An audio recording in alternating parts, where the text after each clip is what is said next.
জুমার দিন সকালবেলা ফজরের নামাজের পর থেকে ফেরেশতারা যতগুলো মসজিদে জুমা অনুষ্ঠিত হয় ওই মসজিদে ঢোকার প্রতিটা দরজার মধ্যে দাঁড়িয়ে থাকে।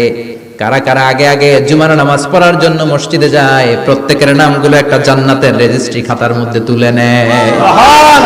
এই নামগুলো স্পেশালি আল্লাহর কাছে পাঠানোর জন্য। সুবহানাল্লাহ কইবেন না?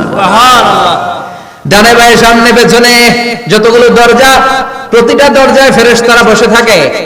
কে আগে আসলো নাম তুলে দেয়। তুলতে তুলতে তুলতে তুলতে খতিব সাহেব যখন খুতবা দেওয়ার জন্য মিম্বারে যেয়ে বসে যায়, ফেরেশতারা তাদের খাতা বন্ধ করে তারাও খতিব সাহেবের সামনে জুমার খুতবা শোনার জন্য বসে যায়। পড়েন সুবহানাল্লাহ। প্রথম জুমার দিন জুমার মসজিদে যে ঢুকবে, বিশ্বনবী বললেন আল্লাহর রাস্তায় একটা উট কুরবানি দিলে যেই সওয়াব, এই সওয়াব আল্লাহ আমলনামায় দিয়ে দেয়। দ্বিতীয় পর্যায়ে যে ঢুকে, বিশ্বনবী বললেন বাকারা, গরু কুরবানির সওয়াব পায়। তিন নম্বরে যে ঢুকবে, বিশ্বনবী বললেন কাবশা, হাদিসের ভাষায় এসেছে আল কাবাস, কাবাস মানে হলো বকরি, বকরি কুরবানির সওয়াব। চার নম্বরে যে ঢুকবে তার হচ্ছে দাজাজা, দাজাজা মানে মুরগি। পাঁচ নম্বরে যে ঢুকবে, বিশ্বনবী বললেন বাইদা, নোয়াখালীরা কয় বয়দা, আমরা কই আন্ডা, কুমিল্লায় কই ডিম। আছে না নাই?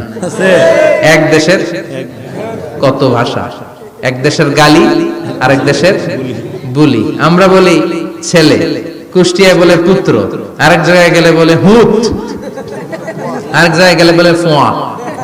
আছে না নাই? আছে।